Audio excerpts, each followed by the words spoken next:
Hello! Hi అందరికీ నమస్తే. నేను మీ సుధీర్ తుడపక. తెలంగాణ రాష్ట్రం రైతన్నలు ఎదురు చూస్తున్న ఏదైతే రైతు భరోసా ఉందో, అది ఈ నెలలో వచ్చే అవకాశం కూడా లేదట. నేను ఎందుకు ఈ మాట చెప్తున్నానంటే, మొన్న ఢిల్లీలో ఒక మీటింగ్ జరిగింది హైకమాండ్‌తోని.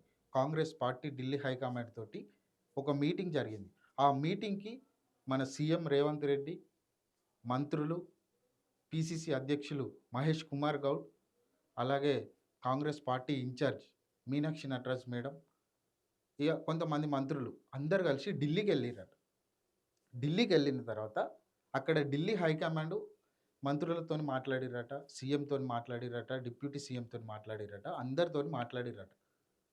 ఇగ మాట్లాడిన తర్వాత అసలు మీకు తెలంగాణలో ఏం జరుగుతుంది? తెలంగాణ రాజకీయాలలో ఏం జరుగుతుంది? ఇప్పటికిప్పుడు తెలంగాణలో ఎలక్షన్ పెడితే కాంగ్రెస్ పార్టీ అధికారంలోకి వచ్చే ఛాన్సులున్నాయా? బీఆర్ఎస్ పార్టీ వచ్చే ఛాన్సెస్ ఉన్నాయా? 100% ఇప్పటికిప్పుడు తెలంగాణలో ఎలక్షన్ పెడితే బీఆర్ఎస్ పార్టీ అధికారంలోకి వచ్చే అవకాశాలు 200% కనిపిస్తున్నాయని చెప్పేసి ఢిల్లీ హైకమాండ్ చెప్పిందట. మరి ఏం జరుగుతుంది? ఎందుకు ఇట్లా అయితుంది? అట్లా అవ్వడానికి కారణం ఏంటిది? మీ దాంట్లో మీకు ఎందుకు లొల్లిలైతున్నాయి? మంత్రులకు ఎందుకు లొల్లిలైతున్నాయి? మంత్రులతోటి సీఎంకి ఎందుకు లొల్లిలైతున్నాయి? తెలంగాణలో ప్రజలకు మీ మీద ఎందుకంత వ్యతిరేకత ఏర్పడ్డది? అని చెప్పేసి ఇగ రకరకాల క్వెషన్‌లు ఢిల్లీ హైకమాండు అడగడం జరిగిందట. అప్పుడు రాహుల్ గాంధీ గారు మన సీఎం రేవంత్ రెడ్డిని రైతు బంధు ఎందుకు ఇస్తలేరు? తెలంగాణ ప్రజలకి అసలు రైతు బంధు ఎందుకు ఇస్తలేరు? ఇవ్వకపోవడానికి గల కారణాలేంటిది? ఖచ్చితంగా 100% ఫస్టు చేయవలసిన పని రైతులకి రైతు బంధు ఇయ్యాలి. మీరు ఏం చేస్తారో తెలవది. ప్రజలకి రైతు బంధు ఇయ్యాలె. ప్రజలకు మీ మీదున్న వ్యతిరేకతను పోగొట్టుకోవాలి అని చెప్పేసి రాహుల్ గాంధీ గారు గట్టిగా చెప్పడం జరిగిందట.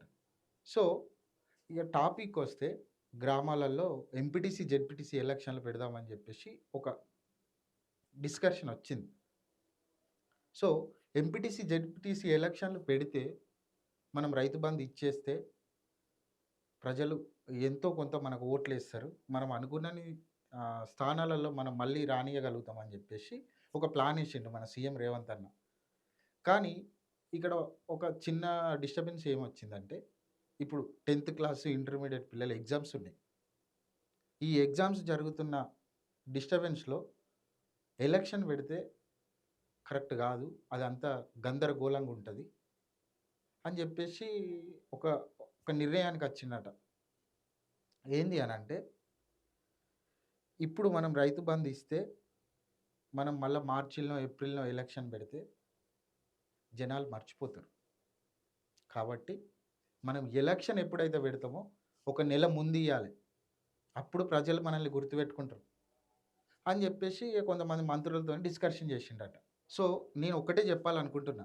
రైతుల ఉసురు పోసుకోకుర్రి. దయచేసి రైతులను బాధ పెట్టకండి. దేశానికి అన్నం పెట్టే రైతన్నని బాధ పెట్టొద్దు. ఏముంటదండి చెప్పండి? వాళ్ళకేమైనా పెద్ద పెద్ద ఆనందాలుంటాయా? చిన్న చిన్న సంతోషాలు ఊర్లల్ల. కనీసం పంట చేతికొచ్చే టైంల, పంట పొట్టకొచ్చే టైంల మనం రైతు బంధు ఇయ్యకపోతే ఎలా అండి? చెప్పండి. ఒక్కసారి. చాలా ఇబ్బంది పడతారు గదా! చాలా కష్టాలుంటాయి గదా! సో, కాబట్టి నేను ఒకటే చెప్తున్నా. రైతుల ఉసురు పోసుకోకుర్రి. దయచేసి రైతులకు వెంటనే రైతు బంధు ఇయ్యండి. నేను మరీ చెప్తున్నా.